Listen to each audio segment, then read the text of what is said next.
રાજ્યમંત્રી હર્ષ સંઘવીએ જણાવ્યું છે કે વટ પાડવા અને રીલ બનાવવા લીધેલ ગનના લાયસન્સ હવે રદ કરવામાં આવશે।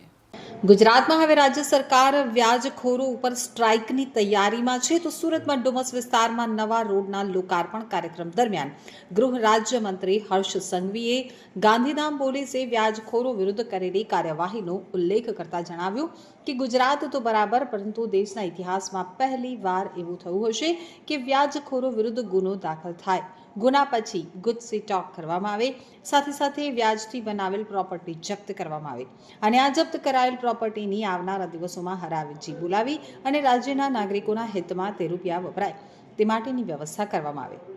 વટ પાડવા લીધેલા ગન લાયસન્સ રદ થશે। તો સંઘવી આ સાથે જ તેમણે કોઈ પણ યોગ્ય કારણ વગર હથિયાર લાયસન્સ મેળવી માત્ર પ્રભાવ બતાવવા કે સોશિયલ મીડિયા ઉપર રીલ્સ અને વિડીયો દ્વારા વટ પાડવા માટે તેનો ઉપયોગ કરતા હોય તેવા લોકોના લાયસન્સ રદ કરવાની કાર્યવાહી રાજ્યભરમાં શરૂ કરી દેવાઈ હોવાનું પણ જણાવ્યું હતું। ગુજરાત સરકારની હંમેશા એક પોલિસી રહી છે કે કારણ વગરના હથિયારના લાયસન્સો ઉપર હંમેશાથી આપણે લોકોએ કંટ્રોલ રાખવામાં આવ્યો છે। પરંતુ કોઈ બી વ્યક્તિ જે કોઈ ગુનાઓમાં હોય, જે કોઈ બી પ્રકારે વિઝિબલ ગન લઈને ફરતા હોય અને કોઈ બી પ્રકારના વિડીયો બનાવવા, રીલ બનાવવી, આવા પ્રકારનો ઉપયોગ એને જો લાયસન્સના હથિયારનો કર્યો હોય તો એના લાયસન્સો રદ કરવાની પ્રક્રિયા આખા ગુજરાતભરમાં આપણે એક ચલાવી રહ્યા છે અને એ જ પ્રક્રિયા હેઠળ આ કામગીરી કરવામાં આવી છે અને આવનારા દિવસોમાં આખા રાજ્યમાં ચારેય દિશાઓમાં આ પ્રકારના લોકો પર કડકમાં કડક કાર્યવાહી કરીને સંપૂર્ણ લાયસન્સો વધુમાં વધુ રદ કરવા તે પ્રક્રિયામાં આપણે લોકો આગળ વધી રહ્યા છે। સર, પહેલી વખત કોઈ વ્યાજખોરની મિલકત જપ્ત કરવામાં આવી છે આખા રાજ્યમાં। મુખ્યમંત્રી શ્રી ભૂપેન્દ્રભાઈ પટેલના માર્ગદર્શનમાં દેશના ઇતિહાસમાં સૌથી વધારે વ્યાજખોરો ઉપર સ્ટ્રાઇક કરવાનું કામ ગુજરાત પોલીસે છેલ્લા 2 વર્ષમાં કર્યું છે। લાયસન્સના દુરુપયોગ કરનાર સામે સખત પગલાં લેવાની હર્ષ સંઘવીએ જણાવ્યું હતું। તો રાજ્ય સરકારની હંમેશા એ નીતિ રહી છે કે કારણ વગર ગન લાયસન્સ રાખનાર અને તેનો ઉપયોગ કરનાર સામે કડક કાર્યવાહી થાય। કેટલાક લોકો ફક્ત સોશિયલ મીડિયા ઉપર પોતાની છબી ઊભી કરવા માટે રીલ્સ બનાવવા કે જાહેરમાં ગન લઈને ફરવા માટે ગન લાયસન્સ લે છે। આવા લોકોના લાયસન્સ હવે તંત્ર દ્વારા ચકાસવામાં આવી રહ્યા છે અને લાયસન્સ રદ કરવાની કાર્યવાહી ઝડપથી આગળ વધી રહી છે। આપ જોઈ શકો છો કે દર વર્ષે આપણે હજારો લોકોના ગીરવે રખાયેલા સોના હોય, માતાઓના મંગલસૂત્ર હોય, સપનાનું ઘર હોય, આ પાછું અપાવવાનું કામગીરી પોલીસ દ્વારા કરવામાં આવે। પરંતુ હું માનું છું ત્યાર સુધી ગુજરાત તો બરાબર છે કે ઇતિહાસમાં પહેલી વાર, પરંતુ દેશના ઇતિહાસમાં બી આ પહેલી વાર થયું હશે કે વ્યાજખોરો વિરુદ્ધ ગુનો દાખલ થાય, ગુના પછી ગુજસીટોક કરવામાં આવે, ગુજસીટોક જોડે જોડે વ્યાજની રકમથી બનાવેલી જે પ્રોપર્ટીઓ છે એ પ્રોપર્ટીઓને જપ્ત કરવામાં આવે અને આ જપ્ત કરાયેલી પ્રોપર્ટી એ આવનારા દિવસોમાં એની હરાજી બોલાવીને રાજ્યના નાગરિકોના હિતમાં એ રૂપિયા વપરાય તે માટેની વ્યવસ્થા કરવામાં આવે। આ દેશના ઇતિહાસમાં પહેલી ઘટના હશે જે ગાંધીધામ પોલીસ દ્વારા આ કેસ દાખલ કરવામાં આવ્યો છે। હું ગાંધીધામ પોલીસને ખૂબ ખૂબ અભિનંદન આપું છું।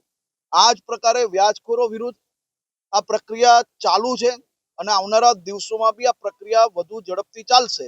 આજે જ આપ જોઈ શકો છો કે સુરતમાં અનેક લોકો પર વ્યાજખોરો વિરુદ્ધ કેસ તો દાખલ કરવામાં આવ્યા છે, પરંતુ કાલે કાર્યક્રમ દરમિયાન પોલીસ કમિશનર શ્રીએ જે ભોગ બનેલા હતા એવા લોકો ફરી ક્યાંય આવા વ્યાજના રૂપિયા લેવા ના જાય તે માટે સરકારની યોજના થકી અલગ અલગ લોન અપાવીને એ લોકોને પોતાના પગભર ઊભા થઈ શકે, પોતાનો વેપાર કરી શકે, નાની મોટી તકલીફ હોય તેમાં એ ઉપયોગ કરી શકે તેવી વ્યવસ્થાઓ કરવામાં આવી। એટલે કે આખા ગુજરાતમાં અમે આ દિશામાં કામગીરી આગળ વધારી રહ્યા છીએ। ગુજરાતના ગૃહ રાજ્યમંત્રી હર્ષ સંઘવીએ દેશની સેનાની તત્પરતા અને બહાદુરી અંગે જણાવ્યું હતું। તેમણે કહ્યું કે દેશના નિર્દોષ નાગરિકો ઉપર હુમલો કરનારા આતંકવાદીઓના ઠેકાણાઓ ભારતીય સેનાએ ખંડેરમાં ફેરવી દીધા છે। ભારતીય વાયુસેનાએ માત્ર એક જ રાતમાં આ મહામૂલી કાર્યવાહી કરી હતી. વડાપ્રધાન નરેન્દ્ર મોદી દ્વારા છેલ્લા દાયકામાં સેનાને આધુનિક સાધનો અને ટેકનોલોજીથી સજ્જ કરાતા હવે ભારતીય સેના પાકિસ્તાનના દરેક ડ્રોનને પણ સફળતાપૂર્વક નષ્ટ કરી રહી છે. હર્ષ સંઘવીએ દેશના નાગરિકોને વિનંતી કરી કે તેઓ મંદિરમાં ઈશ્વરની પ્રાર્થના કરે ત્યારે દેશના જવાનોની સલામતી માટે પણ પ્રાર્થના કરે. અંતે સુરત શહેરના નાગરિકો તરફથી વડાપ્રધાન નરેન્દ્ર મોદી અને તમામ સૈનિકોને ધન્યવાદ તથા અભિનંદન પાઠવવામાં આવ્યા. એક એક આતંકીઓને, એ આતંકીઓના આકાઓને ભારતીય સેનાએ પાકિસ્તાનમાં એ આતંકી અડ્ડાઓને ધ્વસ્ત કરવાનું જે કામ કર્યું છે, પ્રત્યેક દેશના નાગરિકોને દેશની સેના ઉપર ગર્વ તો છે જ,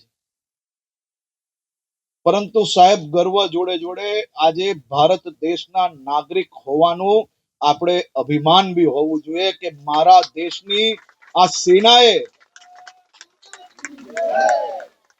કેવું કામ કર્યું. એ આતંકીઓના આકાઓ જે માનવતાના ખૂનીઓ હતા, એ દાનવોને ઘરમાં ઘૂસી ઘૂસીને ધ્વસ્ત કરવાનું કામ કરનાર આ સેનાના જવાનોને અભિનંદન નહીં, તમારા સૌ વતી સલામી આપવી પડે. અને સલામી આપણી સરકારને આપવી પડે. સાહેબ 10 વર્ષમાં સેનાના મનોબળને મજબૂત કરવાનું આ દેશના વડાપ્રધાન આદરણીય શ્રી નરેન્દ્રભાઈ મોદીએ જે કામ કર્યું છે ને, એ કામે આપણા દેશની દુનિયાભરમાં તાકાત બદલી નાખી. સાહેબ 10 વર્ષમાં દેશના સૈનિકોને એમના મનોબળ મજબૂત કરવા જોડે જોડે હથિયારો લેટેસ્ટ ખરીદવા, એરફોર્સની ડિફેન્સ સિસ્ટમની અંદર દુનિયાને ટક્કર આપી શકે નહીં, દુનિયાથી ટોપમાં રહી શકે એવી ડિફેન્સ સિસ્ટમ આપણી સરકારે સેના જોડે મળીને વસાવરાવી. પાકિસ્તાનના એક એક ડ્રોનને દિવાળીના ફટાકડાઓની જેમ ઉડાવીને ભારતમાં આવતાની પહેલા સાહેબ એક પછી એક સાફ કરી નાખ્યા. વહેલી સવારે ઉઠો, મંદિરે જાઓ, તમારા પોતાની માટે જ્યારે પ્રાર્થના કરતા હો,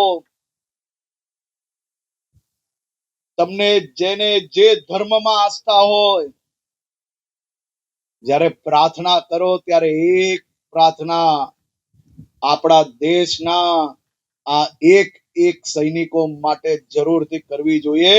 એની માતા પિતાને વંદન, આ સેનાના જવાનોના તમામ પરિવારજનોને વંદન આપવા પડે. અને આદરણીય મોદી સાહેબને એમની આ નીતિ, જે ગોલીની સામે ગોલો ચલાવવાની નીતિ છે ને સાહેબ, એ જ જવાબ આપીશ. એ અદ્ભુત પરિણામ આપણે લોકોને મળ્યું. કલાકોની અંદર અને મિનિટોની અંદર આતંકી અડ્ડાઓ ધ્વસ્ત, આતંકી આકાઓ કયા કયા બંકરમાં છુપાયા એનો અંદાજો એમના પરિવારજનોને બી ના મળે એટલા દરિયા. આપણા માટે ખૂબ મોટી જીત છે. દેશના પ્રત્યેક નાગરિકો આજે ભારતીય સેના પર ગર્વ અનુભવી રહ્યા છે. અને સાહેબ વિદેશમાં રહેતા આપણા ભારતીયોનો તમે ખુશી તો જો, કાશ્મીરથી લઈને કન્યાકુમારી સુધી સૌ ધર્મના લોકો એક સાથે મળીને એક પછી એક હજારો લાખોની સંખ્યામાં લોકો તિરંગા યાત્રા થકી દેશની સેનાને આભાર માની રહ્યા છે, અભિનંદન આપી રહ્યા છે. હું ફરી એકવાર આપણા શહેરના સૌ નાગરિકો વતી ભારતીય સેનાને ખૂબ ખૂબ અભિનંદન આપું છું અને સેનાના જવાનોને અમારા સુરત શહેરના સૌ નાગરિકો વતી અભિનંદન અને આભાર માનું છું અને મોદી સરકારને ખાસ અભિનંદન કે મજબૂત, નિર્ણાયક અને દેશ હિતમાં નિર્ણય લેવા બદલ આદરણીય પ્રધાનમંત્રી આદરણીય શ્રી નરેન્દ્રભાઈ મોદી સાહેબને ખૂબ ખૂબ અભિનંદન અને આભાર માનું છું. આભાર.